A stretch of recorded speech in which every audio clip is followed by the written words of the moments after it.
آل محمد صلوات اللهم صل على محمد وآل محمد وعجل فرجهم.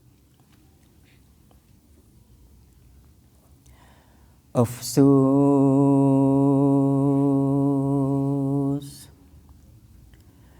نبی زادیوں کا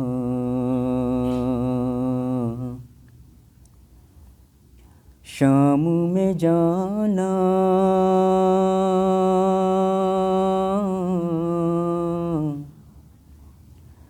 سجاد سے پوچھو. افسوس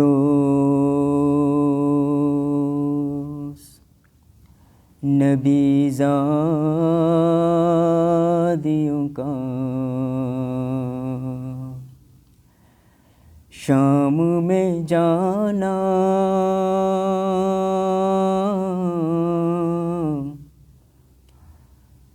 سجاد سے پوچھو. سر ننگے وہ ماں بہنوں کا دربار میں جانا،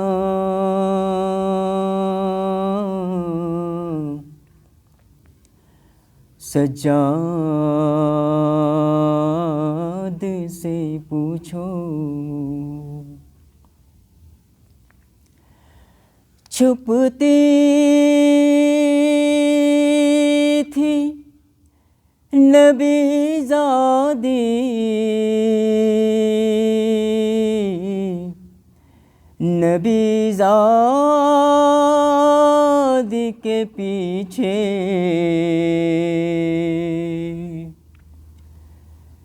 کس شرم و حیا سے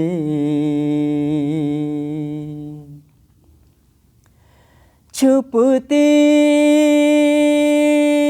تھی نبی زادی،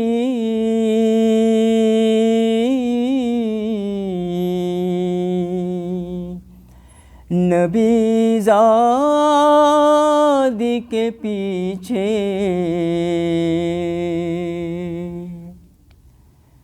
کس شرم و حیا سے. اور شمر کا ان بیویوں کے نام بتانا،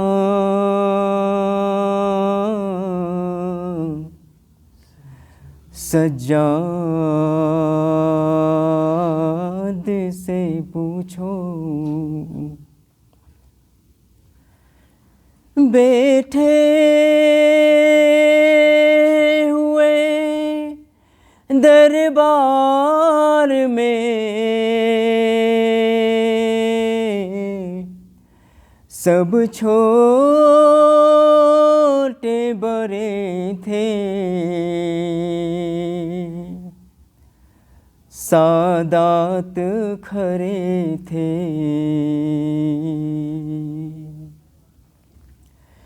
بیٹھے ہوئے دربار میں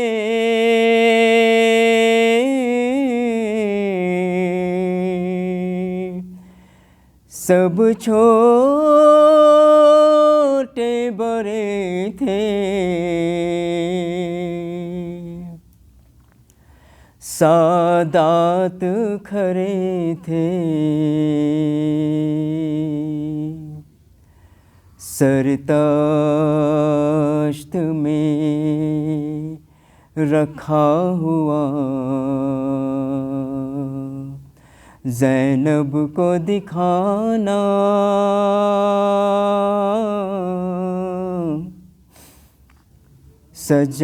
سجاد سے پوچھو. جب دخترے شبیر نے زندہ میں قضا کی،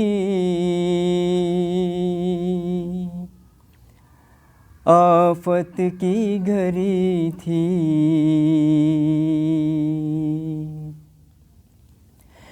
جب دختر شبیر نے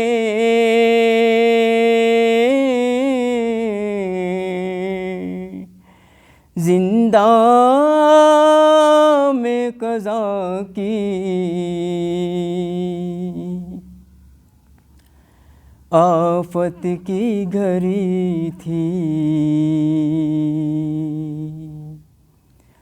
وہ ننھی سی میت بندھے ہاتھوں سے اٹھانا،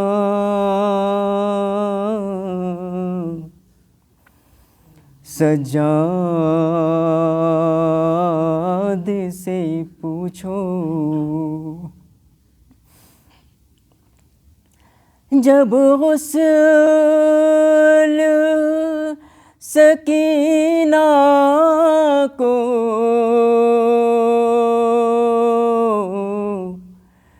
وہاں دے چکی غزہ،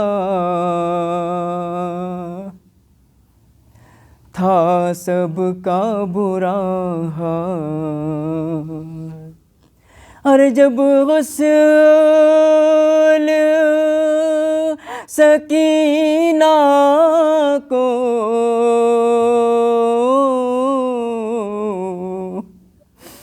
وہاں دے چکی غزہ،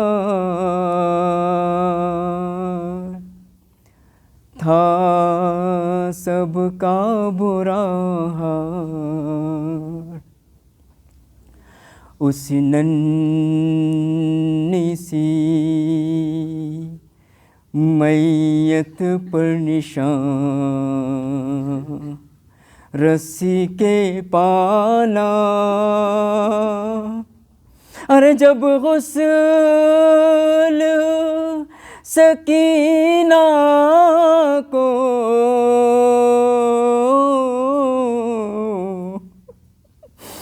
وہاں دے چکی غزہ،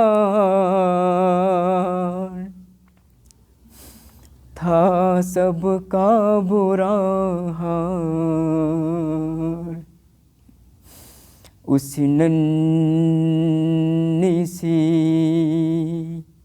میت پر نشان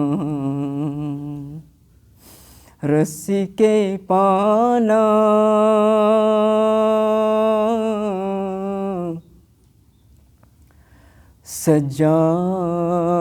سجاد سے پوچھو، افسوس نبی زادیوں کا، شام میں جانا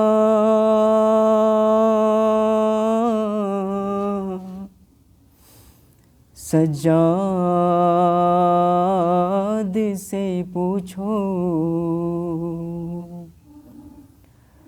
سر ننگے وہ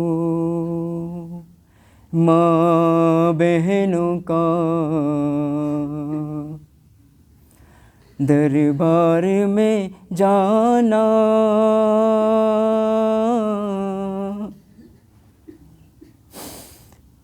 سجاد سے پوچھو، افسوس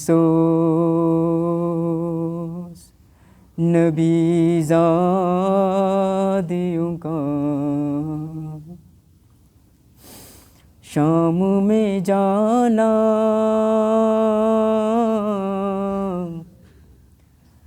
سجاد سے پوچھو، بر محمد وعلی محمد صلوات اللہ وسلم.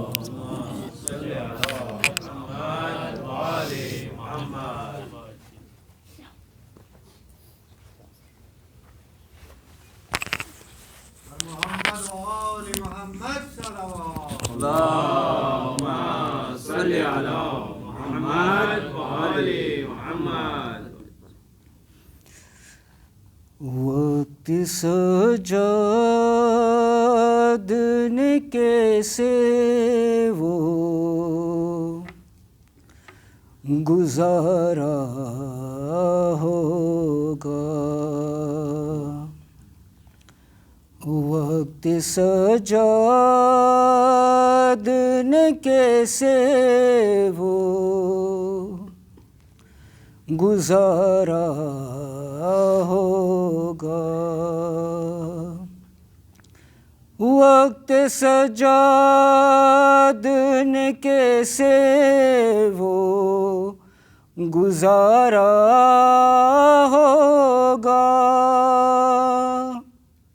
وقت سجاد نے کیسے وہ گزارا ہوگا. نام زینب کا جو غیروں نے پکارا ہوگا. وقت سجاد نے کیسے وہ گزارا ہوگا. لو حسین بن علی پیاسے ذبح ہونے لگے. لو حسین بن علی پیاسے ذبح ہونے لگے. کتنا شرمندہ وہ دریا کا کنارہ ہوگا. وقت سجاد نے کیسے وہ گزارا ہوگا. وہ گرا زین سے زینب کی ردا کا ضامن. وہ گرا زین سے زینب کی ردا کا ضامن. کون اب فاطمہ جائی کا سہارا ہوگا. وقت سجاد نے کیسے وہ گزارا ہوگا. سارے میدان تو جانے تو لگا ہے اصغر. سارے میدان تو جانے تو لگا ہے اصغر. کس طرح تیرے بنا ماں کا گزارا ہوگا. وقت سجاد نے کیسے وہ گزارا ہوگا. نوک نیزہ پہ بہانے لگے آنسو مولا. نوک نیزہ پہ بہانے لگے آنسو مولا. پھر سکینہ کو کسی شخص نے مارا ہوگا. وقت سجاد نے کیسے وہ گزارا ہوگا. صلوات علی محمد وعلی محمد.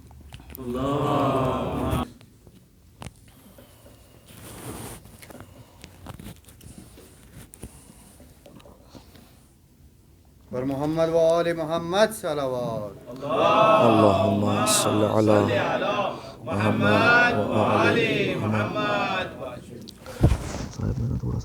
رحم اللہ من یقرأ الفاتحہ. بسم اللہ الرحمن الرحیم. الحمد للہ رب العالمین الرحمن الرحیم مالک یوم الدین. ایاک نعبد و ایاک نستعین. اہدنا الصراط المستقیم صراط الذین انعمت علیہم غیر المغضوب علیہم ولا الضالین. بسم اللہ الرحمن الرحیم. قل هو اللہ احد اللہ الصمد لم یلد ولم یولد ولم یکن له کفوا احد. بسم اللہ الرحمن الرحیم. قل هو اللہ احد اللہ الصمد لم یلد ولم یولد ولم یکن له کفوا احد. بسم اللہ الرحمن الرحیم. قل هو اللہ احد اللہ الصمد لم یلد ولم یکن له کفوا احد. اللهم اغفر للمؤمنین والمؤمنات والمسلمین والمسلمات الأحياء منهم والأموات. اللهم تابع بيننا وبينهم بالخيرات إنك مجيب الدعوات إنك على كل شيء قدير برحمتك يا أرحم الراحمين. اللهم صل على محمد وآل محمد.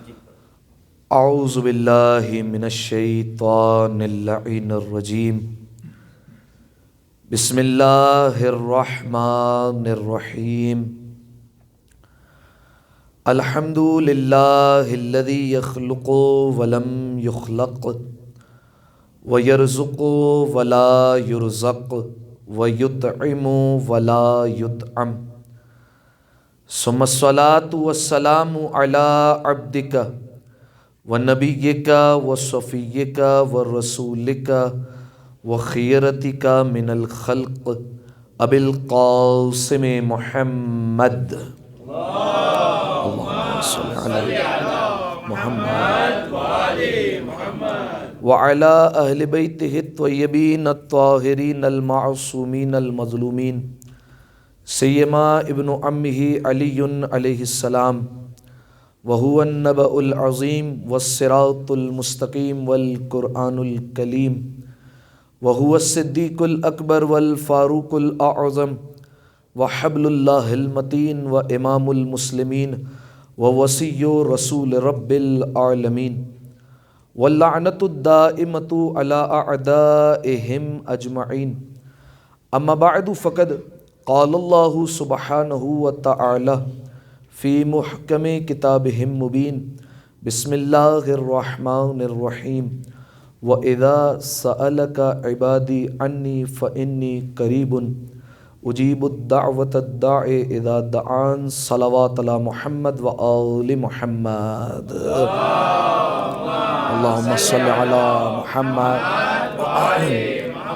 دعائے سلامتی امام زمانہ. بسم اللہ الرحمن الرحیم. اللہم کل ولیک حجت ابن الحسن صلواتک علیہ وعلی آبائی فی ہذہ الساعة وفی کل ساعة ولیا وحافظا وقائدا وناصرا ودلیلا وعینا حتی تسکنہ ارضک طوعا وتمتعہ فیہا طویلا. اللہم صل علی محمد وآل محمد. سامعین محترم، عزیزان گرامی قدر، آغاز کلام میں ہی آپ تمام مؤمنین اور مؤمنات کی خدمت میں چوتھے امام امام علی زین العابدین علیہ السلام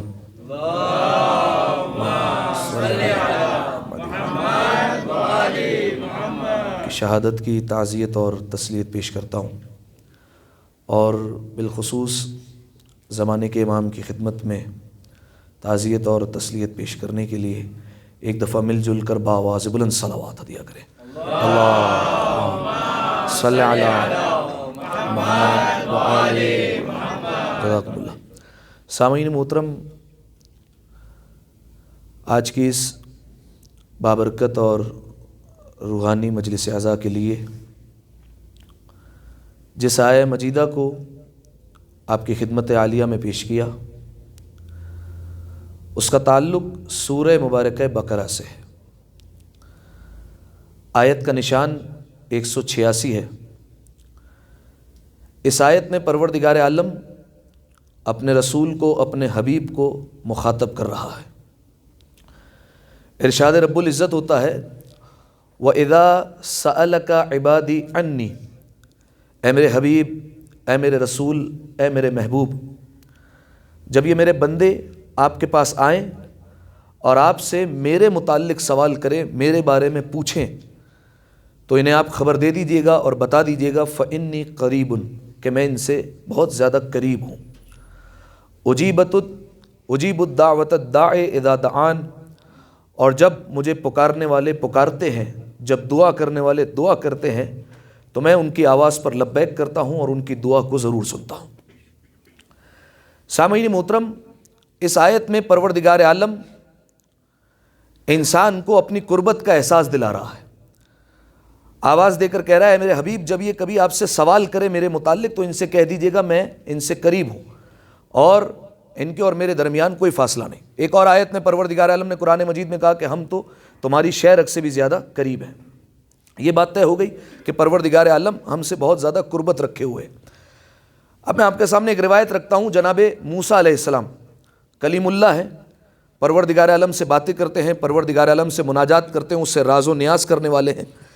ایک دن کوہ طور پر گئے اور کوہ طور پر جا کر پروردگار عالم سے ایک عجیب فکرہ کہا ہے۔ پروردگار عالم سے کہتے ہیں یا رب اقریب انت فاناجیک ام بعید انت فانادیک، اے میرے پالنے والے، اے میرے پروردگار، مجھے اتنا بتا دے تو مجھ سے قریب ہے یا مجھ سے دور ہے؟ اگر تو مجھ سے قریب ہے تو میں تجھ سے سرگوشیاں کروں گا، اگر تو دور ہے تو تجھے بلند آواز سے پکاروں گا۔ توجہ چاہ رہا ہوں آپ کی۔ دیکھیے اگر انسان کے برابر میں کوئی ہو، اگر کوئی قریب میں ہو تو انسان اس سے سرگوشی کرتا ہے، آرام سے بات کرتا ہے، راز و نیاز کی باتیں کرتا ہے۔ لیکن اگر کوئی دور ہو تو پھر اس سے بلند آواز سے پکارا جاتا ہے اور بلند آواز سے کہتا ہے۔ جناب موسیٰ علیہ السلام کیا کہہ رہے ہیں؟ پروردگار عالم سے سوال کر رہے ہیں یا رب اقریب انت فاناجیک، پالنے والے اتنا بتا تو مجھ سے قریب ہے؟ اگر قریب ہے تو تجھ سے سرگوشیاں کرتا ہوں، آرام سے باتیں کرتا ہوں، راز و نیاز کی باتیں ہونی چاہیے۔ ام بعید انت، اگر تو دور ہے فانادی کا، تو پھر میں تجھے بلند آواز سے پکارتا ہوں، بلند آواز سے صدائے دیتا ہوں، اور جیسے دور والے انسان کو پکارا جاتا ہے ویسے تجھے پکارتا ہوں۔ اب دیکھیے سوال تو ہے نا کہ پروردگار عالم دور ہے یا قریب ہے؟ قرآن کی آیت کیا کہہ رہی ہے کہ اے میرے محمد، اے میرے حبیب، اے میرے بندے، اے میرے رسول، جب یہ آپ سے آ کر سوال کرے میرے متعلق تو آپ کیا کہیے گا کہ میں ان سے قریب ہوں۔ جناب موسیٰ علیہ السلام کہہ رہے ہیں پروردگار عالم سے پالنے والے تو قریب ہے یا دور ہے؟ اب اس سے کیا میں نتیجہ نکالوں؟ یا نتیجہ یہ نکالوں نعوذ باللہ کہ جناب موسیٰ علیہ السلام کو پتہ نہیں ہے کہ پروردگار عالم ہم سے قریب ہے یا ہم سے دور ہے؟ کیا جناب موسیٰ علیہ السلام نہیں جانتے؟ کیا جناب موسیٰ علیہ السلام کو اس بات کی خبر نہیں ہے؟ اگر خبر ہے تو جناب موسیٰ علیہ السلام کیوں پوچھ رہے ہیں پروردگار عالم سے؟ تو دیکھیے سامعین محترم، اگر ہم آپس میں جواب طے کرتے رہیں گے اور مسئلے کا حل ڈھونڈتے رہیں گے تو مسئلہ سلجھے گا نہیں، مسئلہ الجھ جائے گا۔ بہتر ہے آل محمد کے دروازے پر چلیں تو مسئلہ جو ہے وہ الجھنے کے بجائے سلجھ جایا کرے گا۔ لہٰذا پانچویں امام محمد باقر علیہ الصلوۃ والسلام، اللہم صل علی محمد و آل محمد، جزاکم اللہ۔ پانچویں امام کے پاس ایک شخص آیا اور پانچویں امام کے پاس آ کر بیٹھ گیا اور کہنے لگا فرزند رسول یہ بتائیے گا کہ جناب موسیٰ علیہ السلام جو پروردگار عالم سے یہ کہہ رہے ہیں کہ تو قریب ہے یا دور ہے، تو کیا جناب موسیٰ علیہ السلام جانتے نہیں تھے؟ جواب سنیے گا۔ پانچویں امام نے کہا نہیں، جناب موسیٰ علیہ السلام جانتے تھے، لیکن جناب موسیٰ علیہ السلام لوگوں کو دعا کرنے کا ایک طریقہ سکھلا رہے تھے۔ کا کیا مطلب؟ کا دعا کرنے کا ایک ادب بتا رہے تھے جناب موسیٰ علیہ السلام کا۔ وہ کس طرح کے؟ کا وہ اس طرح سے کہ جناب موسیٰ علیہ السلام نے دو جملے کہے کہ پالنے والے تو قریب ہے تو تجھ سے سرگوشیاں کرتا ہوں، اگر تو دور ہے تو میں تجھے بلند آواز سے پکارتا ہوں۔ جناب موسیٰ علیہ السلام پروردگار عالم کی خدمت میں یہ کہنا چاہ رہے تھے کہ پالنے والے اگر میں خود کو دیکھوں تو میں تجھ سے بہت دور ہوں، اور اگر تجھے دیکھوں تو تو مجھ سے بہت قریب ہے، ٹھیک ہے؟ اگر میں اپنے آپ کو دیکھتا ہوں تو میں نے تجھ سے بہت دوری بنائی ہوئی، بہت دور ہوں تجھ سے میں، لیکن اگر میں تجھے دیکھتا ہوں تو تو مجھ سے بہت قریب ہے۔ اب تو یہ مجھے بتا کہ میں اپنی حالت دیکھ کر تجھے پکاروں یا تیری حالت دیکھ کر تجھے پکاروں؟ ٹھیک ہے، کس طریقے سے تجھے پکاروں اور کس طریقے سے تجھ سے سوال کروں؟ تو جیسے ہی یہ کہا تو جناب موسیٰ علیہ السلام کو فوراً جواب آیا پروردگار عالم کی جانب سے، انا جلیس من ذکرنی، فرمایا ہے موسیٰ جو کوئی بھی مجھے یاد کرتا ہے، جو کوئی بھی مجھے پکارتا ہے، جو کوئی بھی مجھ سے دعا کرتا ہے، میں اس کا ہم نشین ہوا کرتا ہوں، میں اس کے ساتھ ساتھ ہوا کرتا ہوں، لہٰذا اسے ایسے دعا مانگنی چاہیے جیسے وہ اپنے کسی قریب والے سے دعا مانگ رہا ہے۔ ایک دفعہ صلوات پڑھیے مل کر آواز سے بلند، اللہم صلی علی محمد و آل محمد، جزاکم اللہ۔ تو سامعین محترم، پروردگار عالم نے قرآن مجید میں 12 مقامات پر انسان کو اس بات کی دعوت دی کہ تم پروردگار عالم سے دعا مانگو، پروردگار عالم سے کچھ طلب کرو۔ اور دیکھیں شیعہ اور سنی کتابیں متفق ہیں کہ پروردگار عالم کو ہماری نمازوں کی کوئی ضرورت نہیں ہے، ٹھیک ہے، ہم نمازیں نہ پڑھیں تب بھی وہ اللہ اللہ ہی رہے گا، اس کی الوہیت میں کوئی کمی نہیں آئے گی۔ کیا پروردگار عالم کو ہماری عبادتوں کی ضرورت ہے؟ نہیں۔ پروردگار عالم کا ایک مقصد جو ہم پر نماز کو واجب کیا، اس کا ایک مقصد یہ ہے کہ ہم نماز میں یا نماز کے بعد پروردگار عالم سے دعا کریں، پروردگار عالم سے مانگیں۔ اور روایت کے جملے، اگر انسان نماز کے بعد بھی دعا نہ مانگے، جیسے بہت انسانوں کے طریقہ کار ہوا کرتا ہے کہ نماز پڑھی اور مصلی سمیٹ دیا اور پروردگار عالم سے کسی بات کا سوال ہی نہ کیا، تو پروردگار عالم کی آواز آتی ہے، میرے فرشتوں اس نماز کو اٹھاؤ اور اس بندے کے منہ پر مارو دوبارہ، مجھے ایسی نماز کی ضرورت ہی نہیں ہے کہ جس میں یہ تصور کر رہا ہے کہ یہ بے نیاز ہے اور کسی چیز کی اس کو ضرورت نہیں ہے۔ میں نے نماز واجب ہی اسی لیے کی ہے کہ یہ مصلی عبادت پر آئے تو اپنے آپ کو محتاج سمجھے اور مجھے ہر شے پر قادر سمجھے، میں نے اس پر نماز کو واجب اسی لیے قرار دیا ہے۔ لہذا شیعہ سنی اس بات پر متفق ہے کہ پروردگار عالم نے جو نماز کو واجب کیا وہ اس وجہ سے تاکہ انسان پروردگار عالم سے کچھ طلب کرے اور پروردگار عالم سے کچھ دعا مانگے، ٹھیک ہے۔ اب قرآن کی ایک آیت اس کی طرف اشارہ کرتا ہوں، پروردگار عالم نے کہا ادعونی استجب لکم، اے میرے بندو مجھے پکارو میں تمہیں جواب دوں گا، میں تمہیں جو ہے وہ ضرور جواب دوں گا اور تمہاری بات پر لبیک کہوں گا۔ توجہ چاہ رہا ہوں، دیکھیے سامعین محترم، دنیا میں آپ نے کئی بادشاہ دیکھے ہوں گے یا کئی بادشاہوں کی تاریخ پڑھی ہوگی، کسی بادشاہ کی تاریخ میں آپ کو یہ نہیں ملے گا کہ کسی بادشاہ نے اپنی رعیت سے اپنی عوام سے کہا ہو کہ مجھ سے سوال کرو، مجھ سے مانگو، کہیں نہیں ملے گا۔ کسی ایک دو بندے کو کہہ دیا وہ الگ بات ہے، لیکن باقاعدہ طور پر جب وہ بادشاہت میں آیا ہو اور اس نے اپنی پوری رعیت میں اعلان کیا ہو کہ جو مانگنا ہے مجھ سے مانگو میں عطا کروں گا، ایسا کہیں نہیں ملے گا۔ یہ اکیلا بادشاہ ہے پروردگار عالم، جو پروردگار عالم پکار کر کہتا ہے کہ دیکھو لوگو مجھ سے مانگو میں تمہیں عطا کروں گا۔ فرق کیا ہے، وجہ کیا ہے؟ یہ تمام بادشاہ جب کرسی پر آتے تو کیوں نہیں کہتے مجھ سے مانگو؟ بادشاہ ہے نا بھائی، عطا تو کر سکتے ہیں، لیکن کیوں نہیں کہتے؟ وجہ یہ ہے کہ ان کا خزانہ محدود ہے، اس کا خزانہ لامحدود ہے۔ ان کے خزانے میں کمی آ سکتی ہے، اس کے خزانے میں کوئی کمی نہیں آ سکتی۔ اب میں آپ سے ایک سوال کرتا ہوں، کیا کہہ رہا ہے پروردگار عالم؟ ادعونی، مجھے پکارو میں تمہیں جواب دوں گا۔ پالنے والے، ہم تیرے آگے دستے سوال کرتے ہیں اور تیری بارگاہ میں یہ سوال عرض کرتے ہیں کہ تو نے آج سے پہلے جو کچھ بھی دیا بغیر مانگے ہی دیا ہے، تو تو خالق کرم ہے، تو تو علی کا بھی اللہ ہے، تو تو حسین کا بھی اللہ ہے، تو تو ان کا بھی خالق ہے، تو تو بغیر مانگے سب دیتا آ رہا ہے، تو نے ہمیں رزق دیا، تو نے ہمیں کھانے کے لیے دیا، تو نے ہمیں لباس دیا، تو جب تو نے سب کچھ بغیر مانگے دے دیا تو پھر یہ قرآن میں کیوں کہہ رہا ہے کہ مجھ سے مانگو تو میں عطا کروں گا؟ کیا بغیر مانگے تو عطا نہیں کرتا؟ بغیر مانگے بھی تو دے ہی رہا ہے نا، تو پھر یہ سوال کس لیے؟ یہ کیوں کہہ رہا ہے ہمیں کہ مجھ سے مانگو؟ بعید نہیں، پروردگار عالم کی طرف سے جواب ہے کہ دیکھو میں تم سے زیادہ اپنے بندوں کو جانتا ہوں۔ یہ جو میرا بندہ ہے نا اس میں انا کے جراثیم پائے جاتے ہیں، یہ جو میرا بندہ ہے نا اس میں غرور و تکبر کے جراثیم پائے جاتے ہیں، اس میں انا پائی جاتی ہے، اس میں فخر پایا جاتا ہے۔ جب یہ ہاتھوں کو اٹھائے گا نا تو یہ مانے گا کہ میں سب سے بڑا نہیں ہوں، کوئی اور مجھ سے بڑا ہے، ٹھیک ہے۔ اس کے ذہن میں یہ تصور آئے گا کہ دیکھو اگر میں کسی کے آگے ہاتھ پھیلا رہا ہوں تو مجھ سے کوئی بڑا موجود ہے، مجھ سے کوئی بڑا ہے جو مجھے عطا کرنے والا ہے، لہٰذا اس کی انا ختم ہوگی۔ لہٰذا پروردگار عالم نے کہا مجھ سے مانگو میں تمہیں عطا کروں گا۔ اب سامعین محترم دیکھیے، پروردگار عالم جب کہہ رہا ہے مجھ سے دعا کرو، اور اس آیت میں اگر آپ غور کریں تو دو چیزیں، ایک کہہ رہا ہے ادعونی، ایک کہہ رہا ہے استجب لکم، مجھے پکارو میں تمہیں عطا کروں گا۔ یعنی ایک پروردگار عالم کا حکم ہے، ایک وعدہ ہے۔ حکم کیا ہے؟ دعا کرو۔ وعدہ کیا ہے؟ میں پورا کروں گا۔ انصاف سے بتائیے، کیا کائنات میں جتنے انسان بستے ہیں سب کی دعائیں قبول ہوتی ہیں؟ تو یہ تو شریف انسانوں کی بھی عادت ہوا کرتی ہے کہ اگر وہ بھی وعدہ کرتا ہے تو پورا کرتا ہے، توڑتا نہیں ہے۔ شریف انسان بھی اگر کسی سے وعدہ کرے گا توڑے گا نہیں کبھی وعدہ۔ تو یہ پروردگار عالم قرآن میں ایک طرف کہہ رہا ہے، حکم دے رہا ہے، اور اس کے بعد وعدہ پورا نہ کرے، یہ کیسے ہو سکتا ہے؟ ممکن ہے؟ اب تو کہہ رہے ہیں کئی لوگ ہیں جن کی دعائیں قبول نہیں ہوتی، میں بھی کہہ رہا ہوں میری بھی کئی دعائیں قبول نہیں ہوئی ہیں۔ تو پھر کیوں پروردگار عالم جو ہے وہ اس طریقے سے کہہ رہا ہے؟ ایک طرف قرآن میں کہتا بھی ہے کہ پروردگار عالم کبھی وعدے کی خلاف ورزی نہیں کرتا، اور ایک طرف کہہ رہا ہے کہ مانگو گے تو عطا کروں گا، اور ایک طرف پورا بھی نہیں کرتا۔ دیکھیے سامعین محترم، پروردگار عالم کی طرف سے یہی جواب آئے گا کہ میں تم سے زیادہ اپنے بندوں کو جانتا ہوں، میں جانتا ہوں ان کے لیے کیا چیز بہتر ہے کیا چیز بہتر نہیں ہے، میں مصلحت کے تحت عطا کیا کرتا ہوں۔ اور وہ جو دعا مانگ رہا ہے، جو دعا قبول نہیں ہو رہی، وہ بھی رائے گا جانے والی نہیں۔ روایت درس کرتا ہوں، روایت ہے، معصوم کے جملے ہیں کہ جب قیامت کا میدان سجے گا اور قیامت کے دن جب لوگ آئیں گے تو اعمال نامے دیے جائیں گے۔ میں نے آپ کی خدمت میں بیان کیا تھا کہ اعمال نامے 3 طریقے سے دیے جائیں گے۔ کیسے کیسے دیے جائیں گے؟ ایک داہنے ہاتھ میں دیے جائیں گے، ایک بائیں ہاتھ میں دیے جائیں گے، اور ایک پشت سے دیے جائیں گے، ٹھیک ہے۔ دائیں ہاتھ والے جن کو اعمال نامے دیے گئے یہ وہ لوگ ہیں جو اچھے لوگ ہیں، ٹھیک ہے۔ بائیں ہاتھ میں جو اعمال نامے دیے گئے یہ وہ لوگ ہیں جو برے لوگ ہیں، اور جن کو پشت سے دیے جائیں گے یہ وہ لوگ ہیں جن کو پروردگار عالم سے شدید نفرت ہے، جنہوں نے پروردگار عالم سے کبھی جو ہے وہ راز و نیاز نہیں کیا، ہمیشہ پروردگار عالم سے غافل رہے۔ تو ان کے ہاتھ میں جب اعمال نامے دیے جائیں گے اور سب کے ہاتھ میں اعمال نامے دیے جائیں گے تو پروردگار عالم کا حکم ہوگا، پڑھو اب اپنے اعمال نامے، خود پڑھو۔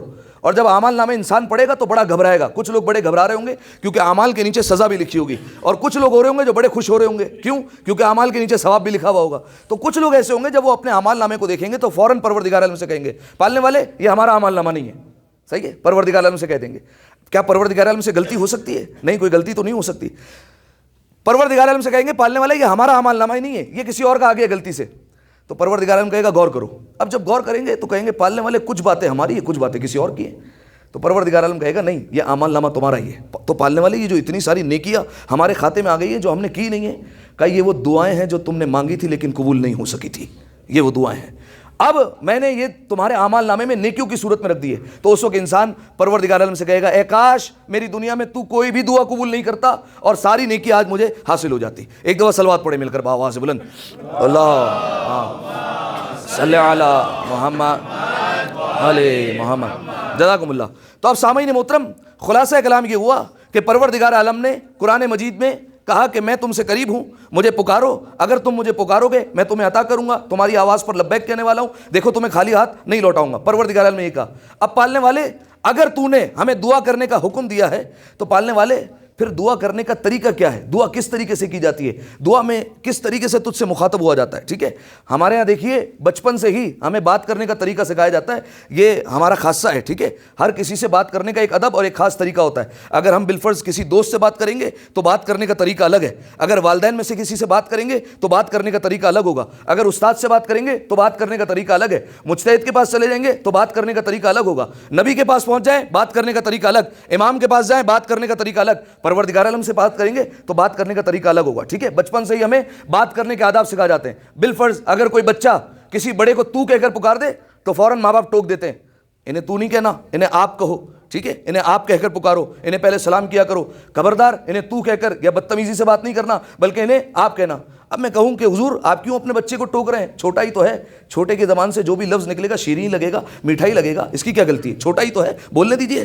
وہ کہیں گے نہیں، اگر یہ بولے گا تو پکڑا جائے گا باپ کو، ٹھیک ہے، چھوڑا نہیں جائے گا، بچے کو چھوڑ دیا جائے گا لیکن باپ کو پکڑا جائے گا کہ باپ نے اسے کیا سکھایا تھا کہ یہ اس طریقے سے دوسروں سے بات کر رہا ہے، ٹھیک ہے۔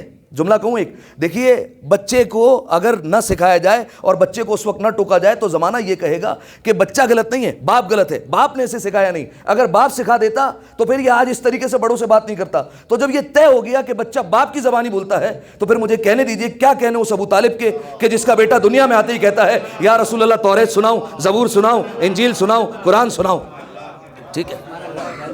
صلوات پڑھ دیں مل کر بآواز بلند، اللہم صلی علی محمد وآل محمد۔ تھوڑا تھوڑا سا آگے آ جائیں گے صلوات پڑھتے ہوئے، جو یہ فاصلہ بنائے بیٹھے ہیں۔ اللہم صلی علی محمد وآل محمد۔ اس سے بہتر صلوات عطیہ کریں نا مل کر بھائی۔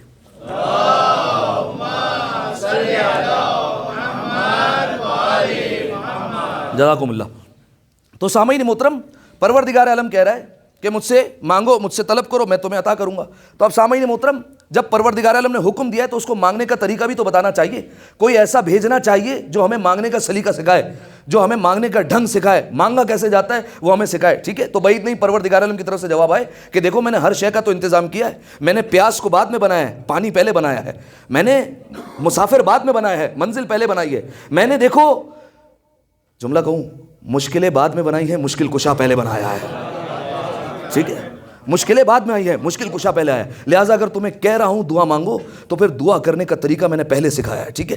اب کیسے دعا مانگنی ہے، کیا طریقہ ہونا چاہیے، چلیے جناب آدم علیہ السلام کے وقت میں، جناب آدم علیہ السلام جب شیطان نے انکار کیا اور جناب آدم علیہ السلام کو کہا کہ اپنی زوجہ کے ساتھ جنت میں آ جائیے، اور جنت میں آپ جہاں چاہیں وہاں گھومیں، آپ کی مرضی ہے، جیسے چاہیں سیر کریں، لیکن خبردار ایک درخت کے قریب نہیں جائیے گا، بس ولا تقربا هذه الشجرة، خبردار آپ دونوں ایک درخت کے قریب نہیں جائیے گا، اس کے علاوہ آپ کو جہاں جانا ہے جنت میں گھومتے رہیے، ٹھیک ہے۔ جناب آدم علیہ السلام سے کیا ہوا؟ ترک اولا ہوا، ٹھیک ہے۔ ترک اولا کس کو کہتے ہیں؟ ترک اولا کہتے ہیں بہتر کو چھوڑا اور ہلکا والا کام انجام دے دیا، ٹھیک ہے۔ نعوذ باللہ، ہمارا یہ عقیدہ نہیں ہے کہ انبیاء معصوم نہیں ہوتے، انبیاء معصوم ہوتے ہیں، ان سے گناہ سرزد نہیں ہو سکتا، ترک اولا ہوا ہے، ٹھیک ہے، کئی نبیوں سے ہوا ہے، فقط 14 معصومین علیہ السلام ہیں جن سے ترک اولا بھی نہیں ہوا، باقی اس کے علاوہ انبیاء سے ترک اولا ہوتا ہے اور ہوا ہے، تاریخ میں آپ جا کر دیکھیں گے کئی نبیوں سے ترک اولا ہوا ہے۔ تو جناب آدم علیہ السلام سے ترک اولا ہوا اور انہوں نے وہ سیب کھا لیا اس درخت کا۔ جب سیب کھایا تو پروردگار عالم نے کہا اے آدم تم نے یہ کیا کیا؟ میں نے تمہیں منع کیا تھا اس درخت کے قریب جانے سے۔ تو فوراً جناب آدم نے کہا کہ پالنے والے شیطان نے مجھے بہکا دیا، میں سوچ نہیں سکتا تھا، تصور نہیں کر سکتا تھا کہ کوئی تیری جھوٹی قسم دے گا۔ شیطان نے جھوٹی قسم کھائی پروردگار عالم کی کہ کھا لو کچھ نہیں ہوگا، میں سچ کہہ رہا ہوں۔ تو جناب آدم علیہ السلام نے کہا کہ پالنے والے میں سوچ نہیں سکتا تھا کہ کوئی تیری بھی جھوٹی قسم کھا سکتا ہے، لہٰذا میں نے اس پھل کو کھا لیا، تو ترک اولا ہوا، ٹھیک ہے۔ اچھا، روایت کے جملے ہیں کہ جناب آدم علیہ السلام نے جس درخت سے پھل کھایا، علامہ مجلسی لکھتے ہیں اس درخت کا نام تھا شجرہ اہل بیت، وہ خاص درخت تھا اہل بیت علیہ السلام کا جو منسوب تھا اہل بیت علیہ السلام سے۔ جناب آدم علیہ السلام کو اجازت نہیں تھی کہ اس سے پھل کھائیں، کوئی بھی پھل کھانے کی اجازت نہیں تھی جناب آدم علیہ السلام کو۔ ایک پھل کھایا جناب آدم علیہ السلام نے شجرہ اہل بیت سے، پروردگار عالم نے کیا کہا؟ آدم جنت سے باہر نکل جاؤ، ٹھیک ہے، جنت سے باہر چلے جاؤ، تم نے ترک اولا کر دیا ہے۔ اب میں ایک جملہ کہوں، آدم علیہ السلام ہیں، شجرہ اہل بیت ہے سامنے، ایک پھل کھا رہے ہیں وہ بھی ترک اولا کی بنیاد پر، ترک اولا کی بنیاد پر شجرہ اہل بیت سے ایک پھل کھا لیا تو اللہ جنت سے باہر نکال دے۔ اگر کوئی گنہگار امتی پورا کا پورا باغ کھا جائے، ٹھیک ہے، اگر کوئی پورا کا پورا باغ ہضم کر جائے تو پھر اس کا کیا انجام ہوگا؟ یہ تو انبیاء سے، نبی خدا سے ترک اولا ہوا ہے، لہذا جناب آدم علیہ السلام کو کہا باہر نکل جائیے۔ اب جب باہر نکالا ہے تو ایسا نہیں ہے جناب آدم اور حوا کو ایک ہی زمین پر اتارا، نہیں، جناب آدم کو الگ زمین پر اتارا، جناب حوا کو الگ زمین پر اتارا۔ یہ آپ پروردگار عالم سب کو حج کی سعادت نصیب کرے۔ آپ جب وہاں پر جائیں گے دو پہاڑیاں ہیں، کیا نام ہے؟ صفا اور مروہ۔ کیوں کہتے ہیں صفا اور مروہ؟ وجہ کیا ہے؟ صفا اور مروہ اس لیے کہتے ہیں کہ صفا اس لیے کہتے ہیں کیونکہ جناب آدم کا ایک لقب تھا صفی اللہ، ٹھیک ہے، ہم پڑھتے ہیں السلام علیکم یا والدہ آدم صفت اللہ، صفی اللہ لقب ہے، لہٰذا جناب آدم کو ایک روایت کے مطابق یہاں اتارا تھا، ٹھیک ہے، اور جناب حوا کو جہاں اتارا تھا اس پہاڑی کا نام مروہ رکھا کیونکہ عورت کو عربی میں امرأتن کہتے ہیں، عورت کہتے ہیں، لہٰذا فاصلے پر اتارا، اور جیسے جیسے وقت گزرتا گیا دونوں میں دوریاں بڑھتی گئی، دونوں ایک دوسرے سے ملاقات نہیں کر سکے۔ جانتے کتنا عرصہ دور رہے؟ 40 سال تک دور رہے۔ 40 سال تک جناب آدم علیہ السلام کہتے رہے پالنے والے مجھے حوا سے ملا دے، پوری کائنات میں کوئی نہیں ہے، پوری دنیا میں کوئی نہیں ہے، میں تنہا ہوں، میں اکیلا ہوں، میں کس سے باتیں کروں، مجھے کسی سے ملا دے۔ 40 سال تک پروردگار عالم سے دعا کرتے رہے، دعا قبول نہیں ہوئی۔ جناب جبریل آئے اور کہا آدم، پروردگار عالم کہہ رہا ہے 40 سال سے دعا کر رہے ہو، اب دیکھیے دعا مانگنے کا طریقہ، 40 سال سے دعا کر رہے ہو، جیسے پروردگار عالم چاہتا ہے ویسے دعا کیوں نہیں کرتے؟ کا کیا مطلب؟ کہا ان 5 ناموں کا واسطہ دو نا جو پروردگار عالم نے تمہیں سکھائے، 5 ناموں کا واسطہ دو۔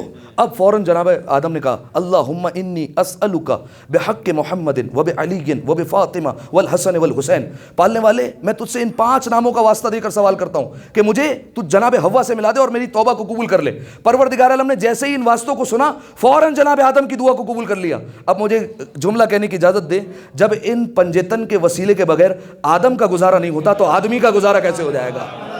ٹھیک ہے، آدم کا گزارا ہو نہیں رہا تو آدمی کا گزارا کیسے ہو جائے گا؟ اور ایک روایت کے مطابق جناب آدم علیہ السلام نے اس طریقے سے کہا کہ انتل محمود وہذا محمد، پالنے والے تو محمود ہے اور یہ محمد ہے، تو اعلیٰ ہے یہ علی ہے، تو فاطر السماوات ہے یہ فاطمہ ہے، تو محسن ہے یہ حسن ہے، تو قدیم الاحسان ہے اور یہ حسین ہے، ٹھیک ہے۔ جیسے ہی فاطر السماوات کا نا جناب فاطمہ کا نام آیا تو جناب آدم نے آہٹ محسوس کی، جب مڑ کر دیکھا تو جناب حوا وہیں پر کھڑی تھی، ٹھیک ہے۔ ایک اور جملہ کہہ دوں، فاطمہ کے وسیلے کے بغیر اگر آدم کو زوجہ نہیں ملتی ملا کو حورے کیسے مل جائے گی؟ ایک دفعہ صلوات پڑھے مل کر باواز بلند، اللہ صلی علی محمد وآل محمد، ٹھیک ہے۔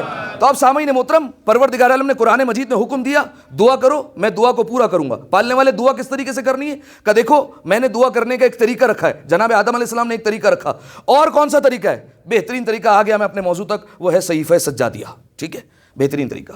اللہ جانے ہم میں سے کتنوں نے پڑھی ہے کتنوں نے نہیں پڑھی ہے، لیکن مجھے اتنا پتہ ہے اکثریت نے نہیں پڑھی، اور اکثریت اس سے جو ہے وہ ناآشنا ہے صحیفہ سجادیہ سے۔ صحیفہ سجادیہ آپ جا کر اٹھا کر دیکھیں گے تو اس میں حاشیے جا کر دیکھیے، اہل سنت علماء کے حاشیے ہیں، اہل سنت علماء لکھتے ہیں کہ یہ صحیفہ سجادیہ کسی آسمانی صحیفے سے کم نہیں ہے، صحیفہ سجادیہ، ٹھیک ہے. اس کے کیا کیا نام ہیں؟ اس کو صحیفہ سجادیہ بھی کہتے ہیں، اس کو صحیفہ قرآن بھی کہتے ہیں، صحیفہ کاملہ بھی کہتے ہیں، اس کو اخت القرآن بھی کہتے ہیں یعنی قرآن کی بہن، اس کو زبور آل محمد بھی کہا جاتا ہے، اس کو انجیل اہل بیت بھی کہا جاتا ہے، ٹھیک ہے. اس کے کئی نام ہیں. اب صحیفہ سجادیہ کیسے ہم تک پہنچی ہے وہ میں آپ کے سامنے تھوڑا سا پس منظر بیان کرتا ہوں. ایک دفعہ صلوات ہدیہ کریں مل کر بآواز بلند. اللہم صلی علی محمد وآل محمد. کربلا کا واقعہ ہوا 61 ہجری میں. تمام مردوں کو شہید کر دیا گیا اور مردوں میں فقط اور فقط امام سجاد علیہ السلام باقی رہے اور ایک آدھ روایت کے مطابق جیسے جناب حسن مصنع باقی رہے اور جو ہے وہ ایک دو ہستیاں باقی رہ گئی، ٹھیک ہے. بچے کتنے رہ گئے؟ 60 کی تعداد بتائی مقاتل نے کہ 60 بچے رہ گئے کربلا میں. لیکن جب یہ قافلہ چلا ہے تو آپ جانتے ہیں جب شام قافلہ پہنچا ہے تو کتنے بچے رہ گئے؟ فقط 12 بچے رہ گئے، ٹھیک ہے. یا ایک روایت کے مطابق فقط 7 بچے رہ گئے. تو آپ کہیں گے مولانا صاحب یہ جب 60 چلے تھے تو باقی کہاں چلے گئے؟ اس کی وجہ یہ اونٹوں کو دوڑایا جاتا تھا، بچے گرتے جاتے تھے، اونٹوں کے نیچے آ کر پامال ہو جاتے تھے. آپ جائیے پروردگار عالم اگر آپ کو نصیب فرمائے کربلا سے اگر آپ شام جائیں گے آپ کو کئی بچوں کی قبریں ملیں گی راستے میں. آپ علماء سے پوچھیے یہ سارے بچوں کی قبور کہاں ہیں؟ کربلا سے لے کر شام کے رستے میں مختلف رستوں میں ان بچوں کی قبور بنی ہوئی ہے، ٹھیک ہے. یہی وجہ ہے کہ کئی بچوں کی قبوریں فاصلوں پر کیوں ہیں، ٹھیک ہے. تو اب جب اہل بیت علیہ السلام کا لٹا ہوا قافلہ مدینہ پہنچا ہے، اب مدینہ میں کیا ماحول ہے؟ ماحول یہ ہے، ایک حدیث پڑھتا ہوں آپ کے سامنے، ایک بلکہ قول پڑھتا ہوں، مقولہ پڑھتا ہوں. الناس علی دین مملکتے، لوگ جو ہوتے ہیں نا وہ بادشاہ کے دین پر ہوتے ہیں. بادشاہ جو کرتا ہے نا لوگ اس کے دین پر آ جاتے ہیں، ٹھیک ہے. تو اب یزید اس وقت بادشاہ تھا، وہ کیا کر رہا تھا؟ اس نے مسجد نبوی میں گھوڑے بندھوا دیے، ٹھیک ہے. اس نے مسجد نبوی کی بے حرمتی کی ہے، اس نے کعبے کو جو ہے وہ مسمار کروایا، اس نے نہ جانے جو ہے وہ کتنے صحابہ کی حرمت کو پامال کیا. اتنے سارے جو ہے وہ گناہ اور اتنے سارے جو ہے وہ ظلم ہوئے اس زمانے میں. اب لوگ کس کی طرف ہو گئے؟ اب لوگ یزید کی طرف ہو گئے، ٹھیک ہے. لوگ کس کی طرف چلے گئے؟ یزید کی عادتوں کی طرف چلے گئے. تاریخ کہتی ہے مدینہ میں لوگ چلتے پھرتے گانے پڑا کرتے تھے، صحیح ہے. کیونکہ یزید کا گھر کون سا تھا؟ یزید کا محل کون سا تھا؟ جہاں پر مسلسل گانے چلتے ہیں، غزلیں پڑھی جاتی ہیں، اشعار پڑھے جاتے ہیں اور نشے کی حالت میں پڑھے جاتے ہیں. مدینہ میں لوگوں کا یہی حال ہو گیا کہ نشے کے عالم میں کچھ لوگ غزل پڑھتے ہوئے نظر آتے ہیں. اب چوتھے امام ہدایت کریں تو ہدایت کریں کیسے؟ کس طریقے سے ہدایت کریں؟ اب دور کون سا ہے؟ دور ہے غزل پڑھنے کا، اشعار پڑھنے کا، ٹھیک ہے. اچھی اچھی آوازوں میں کچھ مختلف چیزیں سنانے کا. تو اب چوتھے امام کے گلے میں جو لہجہ ہے نا وہ داؤد کا لہجہ ہے، ٹھیک ہے. بلکہ داؤد کو جو لہجہ عطا ہوا ہے نا وہ ان کے صدقے میں عطا ہوا ہے. لہٰذا چوتھے امام نے جو تبلیغ کی نا وہ دعاؤں کے ذریعے سے تبلیغ کی. قرات میں اچھی آواز میں دعائیں پڑھا کرتے تھے. تاریخ کے جملے روایتیں کہتی ہیں کہ جب لوگ گزرا کرتے تھے ماشکی جو مشک اٹھا کر پانی جو لوگوں تک پہنچایا کرتے تھے، جب وہ گزرا کرتے تھے نا تو چوتھے امام کی آواز سننے کے لیے رک جایا کرتے تھے. آپ سمجھتے ہیں؟ دیکھیے جس کے کاندھے پر وزن ہوتا ہے نا وہ جلد از جلد چاہتا ہے کہ اس کا سامان جلد از جلد جگہ پر پہنچ جائے اور اس کے کاندھوں سے بوجھ اترے. لیکن چوتھے امام کی آواز ایسی ہوتی تھی کہ لوگ کھڑے ہو کر سن رہے ہوتے تھے، ٹھیک ہے. یہی طریقہ امام حسن علیہ السلام کا بھی تھا. امیر المومنین کے بعد جب امام حسن علیہ السلام ہدایت پر مامور ہوئے، امام حسن علیہ السلام فقط اپنے گھر کے باہر آ کر بیٹھ جاتے تھے. لوگ آ کر امام حسن کے چہرے کو دیکھا کرتے تھے. کیوں؟ امام حسن کا چہرہ اتنا خوبصورت تھا، لوگ آ کر کھڑے ہوا کرتے تھے اور پھر امام حسن علیہ السلام حدیثیں سنایا کرتے تھے، ٹھیک. تو یہ طریقہ کار ہوا کرتا تھا. تو چوتھے امام نے صحیفہ سجادیہ کی اس طریقے سے تعلیم فرمائی. اچھا کسے تعلیم فرمائی؟ یہ نوٹ کون کرتا رہا؟ یہ پانچویں امام امام محمد باقر علیہ الصلوۃ والسلام. اللہم صلی علی محمد وآل محمد. تو چوتھے امام کی دعائیں ہیں، پانچویں امام نے ہم تک پہنچائی ہے، ٹھیک ہے. لیکن ایک جملہ کہوں، دیکھیے نیج البلاغہ کا مقام اپنی جگہ پر، نیج البلاغہ جس کا کلام ہے وہ معصوم ہے، لیکن جس کے ذریعے ہم تک پہنچی ہے وہ غیر معصوم ہے، ٹھیک ہے. لیکن صحیفہ سجادیہ کا کمال ہے کہ جس کی دعائیں ہیں وہ بھی معصوم ہے، جس نے ہم تک پہنچائی ہے وہ بھی معصوم ہے، ٹھیک ہے. کتنی دعائیں ہیں صحیفہ سجادیہ میں؟ آپ سے پوچھتا ہوں میں، بتائیے. ہاں آواز آئی؟ دیکھیے صحیفہ سجادیہ میں کل جو معصوم نے تعلیم فرمائی وہ 75 دعائیں تھیں، ٹھیک ہے. 75 دعائیں مولا نے تعلیم فرمائی. لیکن ہم تک کتنی پہنچ سکی؟ ہم تک فقط اور فقط 54 پہنچ سکی، ٹھیک ہے. 54 دعائیں ہم تک پہنچی. اور آپ جا کر طریقہ دیکھیے گا کہ مانگنے کا سلیقہ کیا ہے، صحیح ہے. علماء کہتے ہیں صحیفہ سجادیہ پڑھنے کے بعد ہمیں یہ اندازہ ہوا کہ ہمیں اپنی ضروریات ہی نہیں پتہ ہے. ہم یہی سمجھتے ہیں ہمیں گھر چاہیے، ہمیں نوکری چاہیے، ہمیں اچھی سیلری چاہیے، ہمیں جو ہے وہ بالفرض اولاد چاہیے، بس ہمیں یہی پتہ ہے. ہمیں پتہ ہی نہیں اور پروردگار عالم سے مانگنا کیا ہے. صحیفہ سجادیہ انسان پڑھے تب پتہ چلے کہ پروردگار عالم سے مانگے کیا کیا، ٹھیک ہے. اس سے کیا کیا سوال کرے، جا کر پڑھیں. اب ہر چیز کے لیے آپ کو دعائیں مل جائیں گی. اگر بالفرض والدین کے لیے حق میں دعا کرنی ہے اس کی دعا موجود ہے. اگر انبیاء کے لیے دعا کرنی ہے اس کی بھی موجود ہے. جو سرحد پہ فوج حفاظت کرتی ہے اس کی بھی دعا موجود ہے، ٹھیک ہے. اسی طریقے سے دوستوں کے لیے دعا موجود ہے. اسی طریقے سے اگر کوئی گنہگار پروردگار عالم سے توبہ کرنا چاہے اس کی بھی دعا موجود ہے، ٹھیک ہے. ایک جملہ سناؤں صحیفہ سجادیہ کا، جملہ دیکھیے گا، مولا کا انداز دیکھیے گا. پروردگار عالم سے کہہ رہے الہی ان کنتا لا تغفر الا لاولیائک پالنے والے اگر تو نے یہ فیصلہ کر لیا ہے کہ قیامت کے دن تو اپنے دوستوں کے علاوہ کسی کو معاف نہیں کرے گا اور اپنے اطاعت کرنے والوں کے علاوہ کسی کو معاف نہیں کرے گا، تو پالنے والے اتنا بتا دے تیرے گنہگار بندے کہاں جائیں گے. ٹھیک ہے، ایک جملہ. پالنے والے اگر قیامت کے دن تو ہمیں جہنم میں نہیں ڈالے گا اور تو ہمیں معاف کر دے گا تو تیری بادشاہت میں کون سا فرق آ جانے والا ہے؟ تیری بادشاہت تو ویسی رہے گی. ٹھیک ہے، وہ گھبرائے معاف کرنے سے جس کی بادشاہت میں فرق آتا ہو. میرے مالک تیری بادشاہت میں تو کوئی فرق نہیں آئے گا. الہی ان ادخلتنی النار ففی ذلک سرور عدوک، میرے مالک اگر تو نے جہنم میں ڈال دیا تو تیرے دشمن خوش ہوں گے. الہی ان ادخلتنی الجنہ ففی ذلک سرور نبیک، اگر تو نے جنت میں ڈالا تو تیرا نبی خوش ہوگا. جملہ سنیے گا، اگر جہنم میں ڈالا تو تیرے دشمن خوش، اور اگر تو نے جنت میں ڈالا تو تیرا نبی خوش. میرے مالک مجھے اتنا پتا ہے تجھے تیرے نبی کی خوشی زیادہ عزیز ہے. ٹھیک ہے، لہٰذا مجھے پتا ہے کہ تو مجھے معاف کر دے گا. یہ ہے چوتھے امام کے صحیفہ سجادیہ کے جملے. ٹھیک ہے، 54 دعائیں. کوشش کیجئے گا خالی جا کر انڈیکس پڑھیے گا، خالی جا کر فہرست پڑھیے گا. اب تو ایپس میں بھی آ گیا، ڈیوائن پلس جو قرآن کی ایپ وغیرہ ہے موبائل میں، اس میں بھی صحیفہ سجادیہ موجود ہے. جا کر خالی انڈیکس پڑھیے کہ مولا نے کیا کیا دعائیں تعلیم فرمائی ہے. ٹھیک ہے، اگر شوق پیدا نہ ہو پھر مجھے آ کر کہیے گا. ایک دفعہ صلوات پڑھیے مل کر بآواز بلند. اللہم صلی علی محمد وآل محمد. اچھا، ایک دعاؤں کا ذخیرہ پہنچا صحیفہ سجاد امام سجاد سے. ٹھیک ہے، ہم تک ایک اور چیز پہنچی ہے، ایک اور چیز کا ذخیرہ پہنچا ہے امام سے. کوئی بتا سکتا ہے اس کا نام کیا ہے؟ ایک ہے صحیفہ سجادیہ جو دعاؤں کا مجموعہ ہے، ایک اور ہے اس کا نام ہے رسالۃ الحقوق. صحیح ہے، نام سنا ہے آپ نے رسالۃ الحقوق؟ اس میں مولا نے 51 طرح کے حقوق بیان کیے. صحیح ہے، آپ جا کر دیکھیے گا، فہرست دیکھیں گے نا تو آپ کو پتا چلے گا کہ ان چیزوں کے بھی حقوق ہوتے ہیں. صحیح ہے، بالفرض اللہ کا حق ہماری گردن پر کیا ہے، ہمارے اپنا حق اپنے اوپر کیا ہے، ہمارے نفس کا حق، زبان کا حق کیا ہے، آنکھ کا حق کیا ہے، کانوں کا حق کیا ہے، ہاتھوں کا حق کیا ہے، پیروں کا حق کیا ہے، چلنے کا حق کیا ہے، اعضائے جسمانی کا حق کیا ہے، شکم کا حق کیا ہے. ٹھیک ہے، اس کے بعد نماز کا کیا حق ہے، روزے کا کیا حق ہے، حج کا کیا حق ہے، صدقے کا کیا حق ہے، تحفے کا کیا حق ہے. ٹھیک ہے، کسی نے آپ کو بتایا تحفے کا کیا حق ہے؟ تحفہ دیں اگر کسی کو یا تحفہ لیں تو اس کا کیا حق ہے؟ دیکھیے معصوم نے بیان فرمایا کہ اگر تم کسی کو چھوٹے سے چھوٹا تحفہ بھی دے رہے ہو نا، کسی کو پین بھی دے رہے ہو نا، تو اس میں ارادہ یہ نہیں ہونا چاہیے کہ وہ مخلوق خوش ہو جائے، ارادہ یہ ہونا چاہیے کہ اللہ راضی ہو جائے. ٹھیک ہے، مولانا بتایا کہ تحفے کا ایک حق یہ. خبردار، ہاں مخلوق اگر راضی ہو جائے تو الگ بات ہے، لیکن تمہاری اصل نیت کیا ہونی چاہیے کہ پروردگار عالم راضی ہو جائے، اس کی خوشنودی حاصل ہو جانی چاہیے. ٹھیک ہے، تحفے کا حق بتایا. اسی طریقے سے مولا نے پھر اس کے بعد 3 طرح کے حق بتائے لیڈرز کے لیے. ٹھیک ہے، کہ جو لیڈر ہیں، چاہے کسی معاشرے کو لیڈ کر رہے ہیں، چاہے جو ہے وہ کسی ملک کو لیڈ کر رہے ہیں، جہاں بھی لیڈ کر رہے ہیں، ان کے 3 طرح کے حق ہیں. مولانا نے وہ بیان فرمائے. 4 طرح کے حق عوام کے بتائیں کہ عوام کے کیا حق ہے، عوام کی کیا ذمہ داری ہے. اس کے بعد مولانا نے بیان فرمایا کہ 4 طرح کے رشتہ داروں کے کیا حق ہے، ماں کا تم پر کیا حق ہے، باپ کا کیا حق ہے، باپ کا بھائی کا کیا حق ہے، اولاد کا کیا حق ہے، اس کے کیا حقوق ہے. پھر اس کے بعد 26 طرح کے حقوق مولانا نے اور بتائے کہ معاشرے میں دیگر افراد کے کیا حقوق ہے، پڑوسی کا کیا حقوق ہے، استاد کا کیا حقوق ہے، نصیحت کرنے والے کا کیا حق ہے، نصیحت سننے والے کا کیا حق ہے، جس نے تمہارے ساتھ برائی کی اس کا کیا حق ہے. مولانا نے یہ بھی بیان فرمایا. ٹھیک ہے، جا کر دیکھیے گا. یہ اتنا چھوٹا ہے رسالۃ الحقوق، اگر آپ چاہیں تو جو ہے وہ 1-8 گھنٹے کے اندر جو ہے وہ ختم کر سکتے ہیں اور اس کو پڑھ سکتے ہیں، لیکن آپ کو حقوق پتہ چلیں گے کہ حقوق کیا ہے. ٹھیک ہے، اچھا یہاں تک بات آ گئی ہے تو میں ایک جملہ کہہ دوں، اور مجھے کہا بھی گیا کہ ہمارے برادران آئے ہوئے ہیں یہ ڈاکٹر حضرات، اور انہوں نے یہاں پر خدمت انجام دی، اور ان کا بھی حق ہے کہ شکریہ ادا کیا جائے. لہٰذا ان کی توفیقات میں اضافے کے لیے ایک دفعہ مل کر بآواز بلند صلوات پڑھ دیجیے. اللہم صلی علی محمد وآل محمد. اس سے بہتر صلوات عطیہ کریں گے مل کر. اللہم صلی علی محمد وآل محمد. جزاکم اللہ.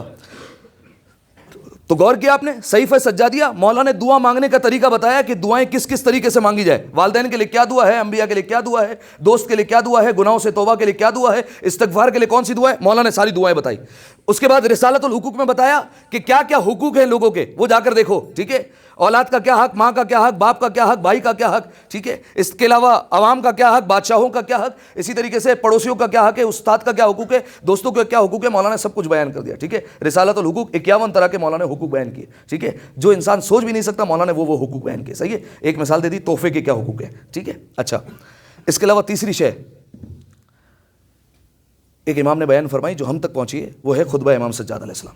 ٹھیک ہے، چوتھے امام کا خطبہ. یہ 3 طرح کے متن ہم تک پہنچے، صحیفہ سجادیہ، رسالۃ الحقوق اور خطبہ امام سجاد جو مولا نے مسجد اموی میں دیا. ٹھیک ہے، گزشتہ سال اشارہ کیا تھا، آج بھی فقط اشارہ کر دوں، انشاءاللہ اگر موقع ملا تو کسی مجلس میں عرض کروں گا مکمل طور پر. چوتھے امام نے جو خطبہ دیا ہے نا، وہ انتہائی سخت حالات میں دیا ہے. اس کی وجہ کیا ہے؟ ایک تو دیکھیے مجمع جو ہوتا ہے نا سامنے مخاطب کرنے کا، جس کی بات کرتا ہے انسان، وہ مجمع 3 طرح کا ہوتا ہے. یا تو یہ جو آپ کے سامنے مجمع ہے یہ آپ کا مکمل دوست ہے، ٹھیک ہے، اپنے والے ہیں سارے، تو اس میں انسان آرام سے بات کرتا ہے، سکون سے بات کرتا ہے، اسے کوئی پریشانی نہیں ہوتی، ٹھیک ہے. جیسے آپ سب بیٹھے میں بات کر رہا ہوں، صحیح ہے، مجھے کیوں ڈر نہیں ہے، خوف نہیں ہے، کیونکہ سارے اپنے بیٹھے ہیں، کوئی پریشانی والی بات نہیں ہے. ایک مجمع ہوتا ہے نیوٹرل مجمع، نہ دوست ہے نہ دشمن ہے، وہاں پر کچھ درجہ جو ہے وہ بات کرنا مشکل ہوتا ہے، تھوڑی سی بات کرنا مشکل ہو جاتا ہے، انسان منوائے کس طریقے سے.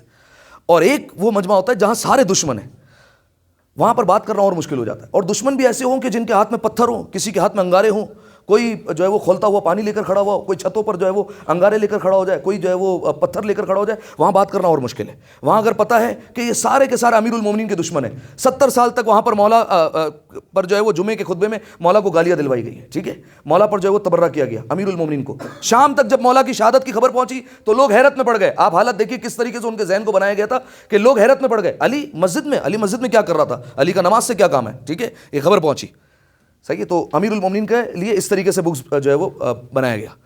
شام کے بچے جب کھیلنے کے لیے نکلا کرتے ہیں تو ان کے کھلونے کوئی چھینتا ہے رات کے اندھیرے میں اور توڑ دیتا ہے. بچے روتے روتے جب اپنے گھر جاتے ہیں اور اس کے بعد جب دربار میں شکایت جاتی ہے تو دربار سے ایک جملہ کہا جاتا ہے، پتہ ہے تمہارے کھلونے کس نے توڑے؟ کہا نہیں، علی نے توڑے. صحیح ہے. کیا ہو رہا ہے؟ بچوں کے خلاف دل میں بغض بھرا جا رہا ہے. بچوں کو جانوروں سے بڑی انسیت ہو جاتی ہے. صحیح ہے. آپ دیکھتے ہیں بقرہ عید پر کہ بچے جانور سے بہت زیادہ قریب ہو جاتے ہیں، ٹھیک ہے، ان کے ساتھ کھیلنے لگتے ہیں. ان کو 1 سال تک 2 سال تک جانور دے دیے جاتے تھے، بچے ان کو پروان چڑھاتے تھے. ایک وقت وہ آتا تھا جب بچے بہت زیادہ قریب ہو جاتے تھے، رات کے اندھیرے میں کچھ سپاہی آتے تھے، ذبح کر کے چلے گئے. اگلے دن جب بچے دیکھے جانور ذبح ہوئے ہوئے پڑے ہوئے، فوراً پریشان ہوئے، آنکھوں سے آنسو نکلے، دربار میں شکایت گئی. پتہ ہے کس نے ذبح کیے تھے؟ کہا ذبح علی نے کی ہے. صحیح ہے. امیر المومنین کے خلاف دل میں بغض بھرا جا رہا ہے، ٹھیک ہے. اب نتیجہ یہ ہوا کہ بچوں میں جو شام کے بچے ہیں ان میں اتنا بغض بھر گیا کہ یہ دیوار پر امیر المومنین کا نام لکھتے ہیں، اس پر دائرہ بناتے ہیں اور سارے مل کر پتھر مارتے ہیں اس نام پر. صحیح ہے. اس نام پر پتھر مارے جاتے ہیں اور ایک جملہ کہتے ہیں. وہ بچے کیا کہتے ہیں؟ وہ کہتے ہیں کہ اے علی آج تمہارے نام کو مار رہے ہیں، کل اگر تم ہمارے سامنے آ گئے تو تمہیں بھی ایسے ہی ماریں گے. اب یاد کیجئے امام حسین علیہ السلام کربلا میں ہیں، شمر سینے پر آ گیا مولا کے، اور شمر نے جب مولا کے سینے پر آیا تو مولا نے اس سے کہا کہ تو کون ہے؟ کہا شمر. کہا رسول اللہ نے سچ کہا تھا. کہا کیا کہا تھا رسول اللہ نے؟ کہا رسول اللہ نے کہا تھا کہ تجھے اے حسین ایک سفید داغ والا کتا شہید کرے گا. شمر کو اس پر بہت غصہ آیا. اس کے بعد مولا نے اس سے کہا کہ تو مجھے قتل کیوں کر رہا ہے؟ کیا تو نہیں جانتا میں کون ہوں؟ کہا جانتا ہوں، میں جانتا ہوں کہ جیسے نانا آپ کے ہیں ویسے نانا کسی کے نہیں ہیں. میں یہ بھی جانتا ہوں کہ جیسے بابا آپ کے ہیں جیسی ماں آپ کی ہے ویسے کسی کے نہیں ہیں. کہا پھر مار کیوں رہا ہے جب سب کچھ جانتا ہے؟ کہا مار اس لیے رہا ہوں بغضاً لابیک، تیرے بابا کے بغض میں مار رہا ہوں. ٹھیک ہے. کس لیے مار رہا ہوں؟ آپ کے بابا کے بغض میں آپ کو قتل کیا جا رہا ہے. صحیح ہے. یہ تربیت ایسا نہیں ہے کہ فقط جو ہے وہ یزید نے اعلان کیا اور لشکر پہ لشکر آ گئے. حضور 70 سال سے پہلے تربیت کی جا رہی ہے. ان بچوں کے دلوں میں بغض علی کو بھرا جا رہا ہے. ٹھیک ہے. بچوں کو آمادہ کیا جا رہا ہے کہ امیر المومنین کو جا کے یا ان کے آل کو نقصان پہنچانا ہے. ٹھیک ہے. یہ بچوں کو تیار کیا جا رہا ہے اس طریقے سے. اور ایک روایت اکثر میں پڑھا کرتا ہوں اور جناب زینب کے خطبے میں بھی پڑھی تھی اور پچھلے سال بھی اشارہ کیا تھا، آج پھر کر رہا ہوں اگر کافی نئے چہرے نظر آ رہے ہیں، اگر ان تک بھی یہ روایت پہنچ جائے کہ شام کا حال کیا تھا اور شام کا ماحول کیا تھا اور کس قدر دشمن تھے وہاں پر. کہ ایک تاجر جب شام میں تجارت کرنے کے لیے پہنچتا ہے اور وہاں پر جو ہے وہ تجارت کر لیتا ہے، اسے ایک بات کا افسوس رہ جاتا ہے. وہ کس بات کا افسوس؟ اس بات کا افسوس رہتا ہے کہ یہاں پر کوئی علی کا چاہنے والا نہیں ہے، علی سے محبت کرنے والا نہیں ہے. اب آپ بہتر سمجھتے ہیں کہ ایک علی والے سے جب ملاقات ہوتی ہے تو ایک عجیب سی خوشی ہوتی ہے. ٹھیک ہے. اس سے گلے ملنے کا عجیب مزہ ہوتا ہے. ٹھیک ہے. اس کو مبارکباد دینے کا کسی بات کی عجیب مزہ ہوتا ہے، عجیب لطف آتا ہے. کہا کہ پورا شام میں نے تلاش کر لیا، ایک جو ہے وہ شخص ایسا نہیں تھا جس کے دل میں علی کی محبت بستی ہو. کہا کوئی نہیں ہے ادھر. ایک گھر کے باہر سے گزرا، وہاں سے آواز آ گئی، حسن حسین. فوراً رک گیا، ٹھہر گیا، خوش ہوا. کیوں خوش ہوا؟ کوئی ایک گھر تو ملا کہ جہاں پر مولا کے بچوں کے نام پر لوگوں نے اپنے بچوں کے نام رکھے. کوئی ایک گھر تو ہے. دستک دی، صاحب کھانا باہر آیا، گلے سے لپٹ گیا. کہا کیا ہوا، کیا بات ہے؟ کہا بات یہ کہ آپ علی سے محبت کرنے والے ہیں. کہا یہ تمہیں کس نے کہا؟ کہا کیونکہ آپ نے اپنے بچوں کے نام علی کے بچوں کے نام پر رکھے. جملہ سنیے. کہا تمہیں غلط فہمی ہو گئی ہے، جب ہم اپنے بچوں کو گالیاں دینا چاہتے تو حسن حسین کہتے. ٹھیک ہے. یہ ہے شام کا ماحول جہاں پر حسن اور حسین جیسے نام، جن کے ناموں پر رسول اللہ اپنے نواسوں کو پیار کرتے ہیں، جن کے نام پروردگار عالم نے اتارے ہیں، جن کے نام پروردگار عالم نے رکھے، ان ناموں کو استعمال کیا جا رہا ہے گالی کے طور پر. یہاں پر امام سجاد کو خطبہ دینا ہے. اب امام سجاد کا خطبہ کہاں پر ہے؟ دربار میں نہیں. کہاں پر ہے؟ مسجد میں، مسجد اموی میں. صحیح ہے. اسی لیے میں کہتا ہوں جناب سیدہ زینب کا خطبہ دینا زیادہ مشکل تھا، کیونکہ جناب زینب کا جو خطبہ ہے وہ ہے دربار میں، امام سجاد کا جو خطبہ ہے وہ ہے مسجد میں. مسجد میں عوام آتی ہے، دربار میں خواص آتے ہیں. جہاں خواص ہوتے ہیں ان کے دل سخت ہوا کرتے ہیں، وہاں عمرا بیٹھتے ہیں، وہاں وزیر بیٹھتے ہیں، وہاں پر بات کرنا اور مشکل ہوتا ہے. وہاں جناب زینب نے کلام کیا ہے. صحیح ہے.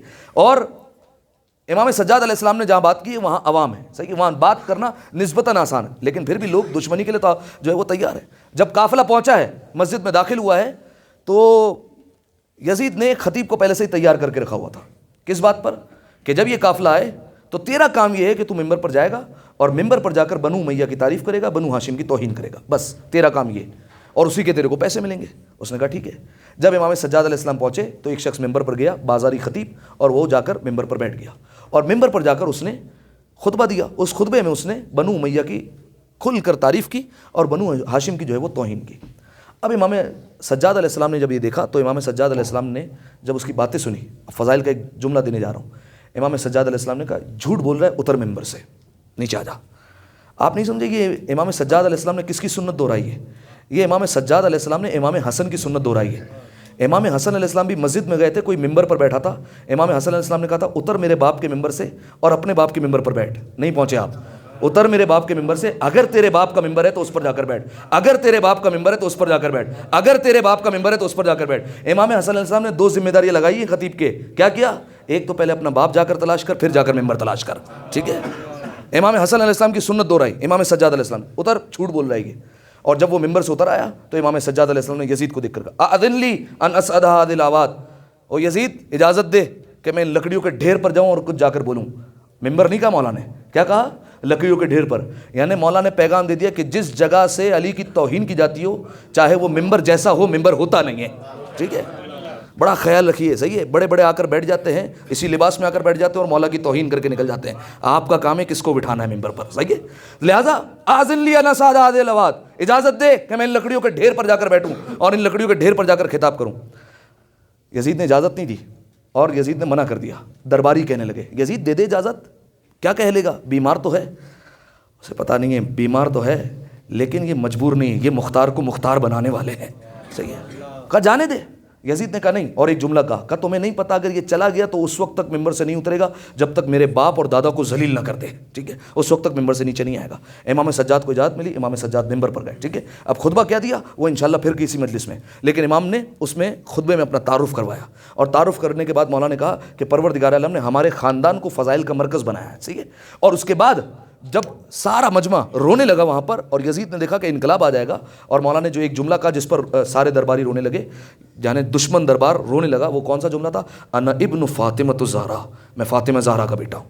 یہ جملہ کہا، سارا دربار رونے لگا، چیخ چیخ کر رونے لگا۔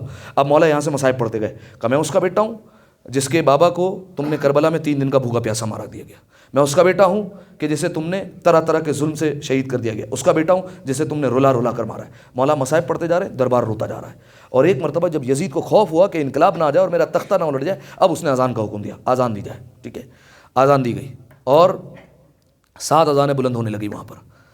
اس وقت جب مؤذن نے کہا بڑھ کر اللہ اکبر، تو امام نے کہا لا شک فیہ، صحیح ہے، میں اپنے الفاظ میں کہہ رہا ہوں، مولا نے کہا اس میں کوئی شک نہیں ہے، پروردگار عالم ہی سب سے بزرگ ہے۔ اشہد ان لا الہ الا اللہ، جیسے ہی کہا کہ میں گواہی دیتا ہوں کہ اللہ کے سوا کوئی معبود نہیں، امام نے کہا کہ میں بھی گواہی دیتا ہوں، اور میرے نزدیک بھی یہی ہے، بلکہ تمام عالمین کے نزدیک یہی ہے کہ اللہ ایک ہی ہے۔ اس کے بعد جب اس نے کہا اشہد ان محمد رسول اللہ، جیسے یہاں پر نام آیا تو مولا نے فوراً یزید کی طرف رخ کیا، یزید محمد جدی ام جدک، یزید اتنا بتا دے محمد میرے جد ہیں یا تیرے جد ہیں، اتنا بتا دے۔ جیسے ہی کہا تو فوراً سے سامنے سے اس نے کہا کہ جدک، آپ کے جد ہے۔ مولا نے کہا جب یہ ہمارے جد ہے تو پھر مجھے ایک بات کا جواب دے، تو ان کی بیٹیوں کو درباروں میں کیوں لے کر آیا؟ اتنا بتا دے تو نے ان کے نواسے کو شہید کیوں کر دیا، ان کے نواسے کو تو نے پیاسا کیوں قتل کر دیا؟ جب تو جانتا ہے محمد ہمارے جد ہے، رسالت ہمارے گھر سے چلی ہے، امامت ہمارے گھر سے چلی ہے، تو نے کیوں بھوکا پیاسا شہید کر دیا گیا؟ بس سامعین محترم، دیکھیے پروردگار عالم کے آگے میں مصائب پر ایک منزل لے لوں، پروردگار عالم کے امتحان لینے کے طریقے بڑے نرالے ہیں۔ پروردگار عالم نے جو امتحان لیے اپنے بندگان خدا سے، بڑے نرالے طریقے ہیں پروردگار عالم کے۔ جناب ابراہیم 86 برس کی عمر میں جناب ابراہیم علیہ السلام کو اولاد عطا ہوئی ہے۔ امتحان کا طریقہ کیا ہے؟ پروردگار عالم نے کہا چھری رکھو اس کی گردن پر، ٹھیک ہے، یہ پروردگار عالم کا امتحان کا طریقہ ہے۔ جناب یعقوب اور یوسف میں بڑی محبت تھی، بہت زیادہ محبت تھی۔ جناب یوسف علیہ السلام کنویں میں گر گئے، جناب یعقوب علیہ السلام روتے رہے۔ کس چیز کا امتحان ہے؟ افتراق کا امتحان ہے، جدا جدا رہیں گے دونوں، کئی سالوں تک جدا رہے، ٹھیک ہے۔ جناب یعقوب علیہ السلام روتے رہے، پروردگار عالم کے امتحان کا طریقہ ہے۔ اسی طریقے سے امیر المؤمنین بڑے غیرت مند تھے، صحیح ہے, بڑے غیور تھے امیر المومنین. ایک جملہ کہوں اور انشاءاللہ آپ کی صدائیں بلند ہو جائیں. بڑے غیرت مند تھے امیر المومنین. پروردگار عالم نے امتحان بھی لیا تو غیرت کا امتحان لیا. امیر المومنین نے جب بازار سے ایک دن گزر رہے تھے نا, تو مولا نے دیکھ لیا تھا کہ کچھ لوگ یہودی عورت کو مار رہے تھے, یہودی عورت کو پیٹا جا رہا تھا بازار میں. تو مولا جب گھر پہ آئے تو مولا نے 3 دن تک کھانا نہیں کھایا. جب مولا سے پوچھا کہ مولا کھانا کیوں نہیں کھاتے, مولا نے کہا کہ میں نے وہ دیکھ لیا کہ یہودی عورت کو مار رہے تھے. امتحان کیا لیا؟ علی کے سامنے ہی علی کی زوجہ کو مارا گیا. یہ علی کی غیرت کا امتحان ہے. کیا یہ امتحان آسان ہے؟ علی کے سامنے علی کی زوجہ کو مارا جا رہا ہے. علی کے سامنے ہی علی کی زوجہ کی پسلیوں کو توڑ دیا گیا. اجرکم اللہ, آج تو شہادت ہے, آپ تو آج روتے رہیں گے اور گریہ کرتے رہیں گے. علی کے سامنے ہی اس کی زوجہ کے پہلو کو شکستہ کر دیا گیا, اس کے زوجہ کے چہرے پر زخم آ گیا علی کے سامنے. آپ جانتے ہیں عزادارو, جناب سیدہ کے دروازے پر 1-2 ظلم نہیں ہوئے. آپ کربلا میں جو ظلم بتائیں گے وہ دروازے سیدہ پر آپ کو ظلم مل جائے گا. آپ جو ظلم کہیں گے وہ آپ کو دروازے سیدہ پر ملے گا. جانتے ہیں عزادارو, امیر المومنین ایک دفعہ بیٹھے ہوئے تھے ایک جگہ پر, اتنے میں مولا نے دیکھا کہ کچھ لوگ آ رہے ہیں اور حکومت کو اپنا ٹیکس جمع کروا رہے ہیں, اپنی مالیات جمع کروا رہے ہیں حکومت کو. مولا دیکھ رہے تھے. اتنی دیر میں اصحاب نے دیکھا کہ کنفذ آیا, اور کنفذ نے آ کر جب ٹیکس جمع کروانا چاہا تو کسی بدبخت نے اشارہ کیا کہ اس سے کچھ نہ لینا, اور اسے معاف کر دیا گیا. جب وہ چلا گیا نا, امیر المومنین زاروں قطار رونے لگے. تو ایک صحابی نے پوچھ لیا, مولا کیا بات ہے, آپ کیوں رو رہے ہیں؟ اس کا ٹیکس معاف کر دیا گیا. امام نے کہا جانتے ہو اس کو معاف کیوں کر دیا گیا؟ کہا نہیں مولا ہم نہیں جانتے. کہا اس لیے معاف کر دیا گیا کیونکہ اس نے میری زوجہ کو تازیانہ مارا تھا. اس لیے معاف کر دیا گیا کیونکہ اس نے میری زوجہ کو تازیانہ مارا تھا. وہ تازیانہ جب جناب سیدہ کو لگا تھا نا, جناب سیدہ کا ہاتھ ٹوٹ گیا تھا. لہذا سامعین محترم, امیر المومنین کا کیا امتحان لیا؟ غیرت کا امتحان لیا. یہ پروردگار عالم کے امتحان کے طریقے. جناب سیدہ کے لیے مانگنا بڑا مشکل تھا, جناب سیدہ مانگ نہیں سکتی تھی کسی سے. کیا امتحان لیا؟ فدق کا مطالبہ کرنے گئی, جناب سیدہ مانگتی رہی لیکن لوگوں نے فدق کے بارے میں نہیں سنا, اور بی بی کی ایک بات نہیں سنی, بلکہ بی بی کے ہاتھ میں جو سند تھی کسی کے بدبخت نے لی اور ٹکڑے کر کے جناب سیدہ کے سامنے اڑا دی. جانتے عزادارو, جناب سیدہ جب دربار سے آ رہی تھی نا, اب امام حسن کا امتحان بھی پڑھ دوں. امام حسن علیہ السلام جا رہے تھے, کسی نے جیسے ہی کوئی سامنے سے آیا نا, امام حسن علیہ السلام نے فوراً اپنا رخ دیوار کی طرف کر لیا. کسی نے پوچھا مولا آپ اس شخص کو دیکھ کر اپنا رخ دیوار کی طرف کیوں کر دیتے؟ امام نے عجیب جملہ کہا.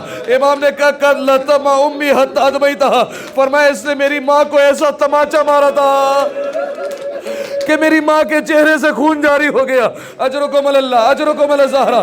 شہزادی کوئی کم نہ دے. ہاں یہی حق ہے, ابھی تو تمہید بن رہی ہے, آج آپ گریہ کریں گے. بس عزادارو جانتے ہیں امام حسین علیہ السلام کا کیا امتحان ہوا؟ امام حسین علیہ السلام کو پیاس بہت لگتی تھی. جانتے ہیں پروردگار عالم نے امتحان بھی پیاس کا لیا. جب جناب سیدہ دنیا سے جا رہی تھی نا, امیر المومنین کو کہا تھا علی میں جب دنیا سے چلے جاؤں میرے حسین کے سرانے پانی ضرور رکھنا, ایسا نہ ہو میرا حسین رات کو اٹھے پانی نہ دیکھے, حسین کو اماں کی بڑی یاد آئے گی. کہا پانی ضرور یاد رکھنا. پروردگار عالم نے امتحان لیا, پیاس کا امتحان لیا. جانتے ہیں جناب علی اصغر پیاسے رہے, جناب سکینہ پیاسی رہ گئی. بس عزادارو جانتے ہیں ایک بی بی گزری ہے جس کا نام ہے جناب ام رباب. صحیح ہے, اس بی بی کا امتحان پڑھوں. یہ جناب ام رباب کے بارے میں مقتل لکھتے ہیں, بی بی بہت کم گو تھی. جناب ام رباب بہت کم بولا کرتی تھی, اتنی گفتگو نہیں کیا کرتی تھی. امام حسین علیہ السلام کو اپنی اس زوجہ کی یہ عادت بہت پسند تھی کہ جناب ام رباب بہت کم بولا کرتی تھی. بلکہ کئی مرتبہ ایسا ہوتا تھا لوگ آتے تھے, امام حسین جواب دیا کرتے تھے, جناب ام رباب خاموش رہ جاتی تھی. لیکن جانتے امتحان کیسے ہوا؟ جب کوفہ کے دربار میں ایک قافلہ پہنچا ہے نا, اور کوفے کے دربار میں سارا قافلہ کھڑا ہوا ہے, ابن زیاد کے سامنے تشت میں ایک سر لایا گیا. جب کپڑا ہٹایا گیا نا تو حسین کا کٹا ہوا سر تھا. عزادارو آپ نے ایسے ہی سن لیا, ذرا سوچئے یہ منظر کیسا ہوگا اگر یہ سارا منظر ایک 4 سال کی بچی دیکھ رہی ہو کہ اس کے بابا کا کٹا سر ہو. کیا منظر ہوگا عزادارو کہ 4 سال کی بچی دیکھ رہی ہو اور بابا کا کٹا سر ہو. لہذا سامعین محترم, ابن زیاد نے کہا تم میں ام رباب کون ہے؟ یہی مصائب ہے, اگر ہماری گھر کی خواتین کی طرف کوئی نگاہ اٹھا کر دیکھ لے ہمیں برداشت نہ ہو. ذرا سوچیے گا امام سجاد کی مظلومیت کو. امام سجاد سامنے ہے اور پوچھا جا رہا ہے ان میں رباب کون ہے؟ کسی نے اشارہ کر کے کہا اس کا نام ام رباب ہے. جناب ام رباب آگے آئی, فوراً ابن زیاد کہتا ہے من راسو ہذا, یہ سر کس کا ہے؟ جناب ام رباب کہتی ہے راسو ابی عبداللہ الحسین, یہ میرے آقا حسین کا سر ہے.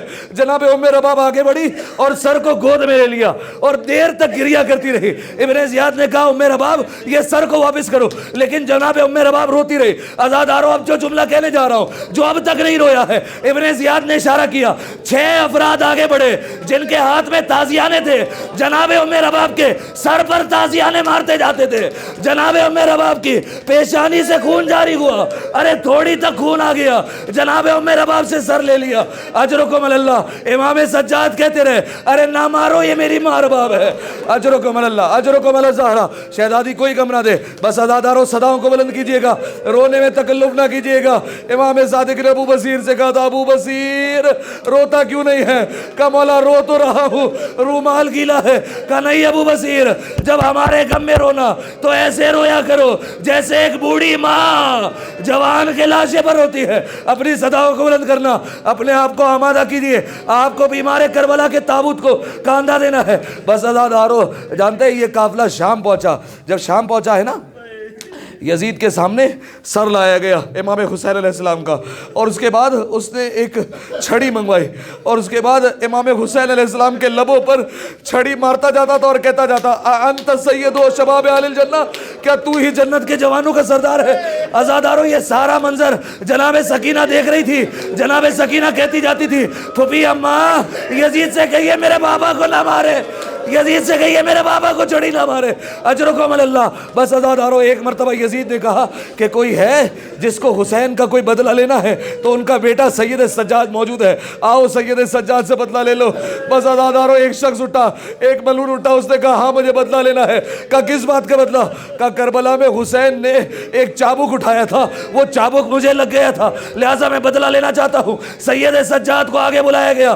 امام سجاد نے اپنے کرتے کو بلند کیا. وہ شخص دوڑتا ہوا آیا, تازیانہ مارنا چاہتا تھا. جیسے ہی قریب پہنچا تازیانہ پھینک کر رونے لگا. یزید نے کہا کیا ہوا؟ کہا امیر کہاں تازیانہ ماروں؟ ارے پوری پیٹھ پر جگہ جگہ تازیانوں کے نشان ہیں, ارے پوری پیٹھ سے خون بہ رہا ہے. اجرکم اللہ, اجرکم اللہ زہرا. بس عزادارو میرا مولا یہی مصائب یاد کر کے روتا رہا. جب بھی روتے تھے 3 مرتبہ کہتے تھے الشام الشام الشام. شاید مولا کو بازار یاد آتا ہو, کبھی دربار اور زندان یاد آتا ہو. جانتے مولا سے کسی نے پوچھ لیا مولا آپ کو کس چیز نے بہت رلایا ہے شام میں؟ مولا نے کہا 2 چیزوں نے بڑا رلایا ہے. کہا کون سی چیز؟ کہا پہلا میری پھوپھیوں کے پردے نے بڑا رلایا ہے. علی و فاطمہ کی بیٹیوں کو بازاروں میں پھرایا گیا. ارے جن کی ماں کا جنازہ رات کی تاریکی میں اٹھا تھا ان کو کھلے دن میں کھلے سر لے آیا گیا. کہا مولا اور کس چیز نے رلایا؟ سنیے گا جو اولاد والے ہیں وہ سمجھ سکیں گے. کہا اور کس چیز نے رلایا؟ کہا مولا امام نے کہا کہ میری چھوٹی بہن سکینہ کے سوالات نے مجھے بڑا رلایا ہے. کہا مولا آپ کی بہن کیا سوالات کرتی تھی؟ کہا شام کا زندان تھا, جہاں پر ہمیں ٹھہرایا گیا وہاں چھت نہیں تھی, بیویوں پر بارش بھی پڑتی تھی, دھوپ بھی پڑتی تھی. جناب سکینہ جب صبح صبح پرندوں کو دیکھتی تھی نا, پوچھتی تھی بھیا سجاد یہ پرندے کہاں جا رہے ہیں؟ امام سجاد کہتے ہیں بہن سکینہ یہ اپنا رزق تلاش کرنے جا رہے ہیں, یہ دانا کھانے جا رہے ہیں. جب شام کا وقت ہوتا جناب سکینہ پھر کہتی بھیا سجاد اب یہ کہاں جا رہے ہیں؟ امام سجاد کہتے اب یہ گھر جا رہے ہیں. گھر کا نام آتا جناب سکینہ کہتی بھیا ہم بھی کبھی گھر جائیں گے یا اسی زندان میں مر جائیں گے. ارے سید سجاد کیسے کہے, ارے سکینہ ہم تو گھر چلے جائیں گے, تمہیں اسی زندان میں رہنا ہے. اجرکم اللہ. ایک اور سوال پڑھوں نا. جناب سکینہ نے امام سجاد سے پوچھا بھیا سجاد پیاس کے کتنے مرحلے ہیں؟ پیاس کے کتنے مرحلے ہیں؟ امام سجاد نے کہا بہن سکینہ پیاس کے 4 مرحلے ہیں. کہا کون کون سے؟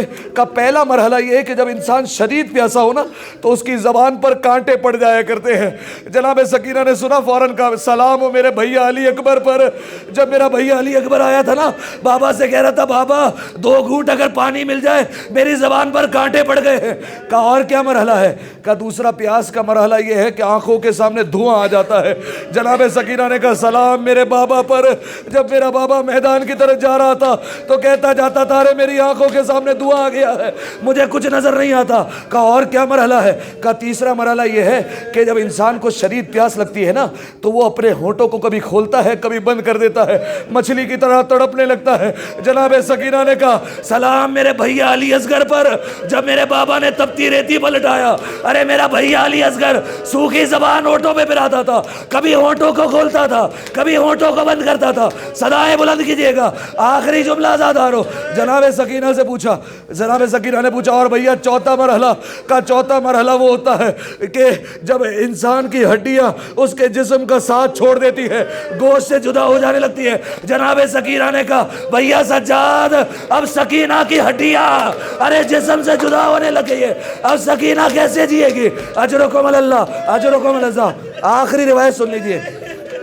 ہاں جو رو رہے ہیں امام کو پرسہ دینے آئے ہیں, بی بی آئی ہوئی ہیں شام سے, جناب زینب بھی آئی ہوئی ہے, جناب سکینہ بھی آئی ہوئی ہے. وہ دیکھ رہی ہے کون سید سجاد کا پرسہ دے رہا ہے. اجرکم اللہ. جانتے عزادارو طبیب کو بلایا گیا. امام سجاد 35 سال تک خون بہاتے رہے نا.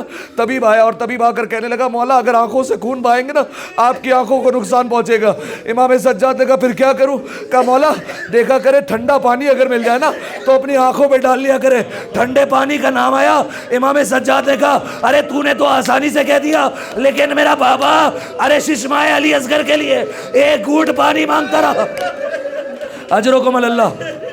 کہا کہ مولا پھر ایسا کیا کرے کہ مدینہ کے کسی چوراہے پر کھڑے ہو جایا کرے, اگر آنکھوں میں ٹھنڈی ہوا لگے گی مولا آپ کو بڑا آرام ملے گا. امام سجاد رونے لگے.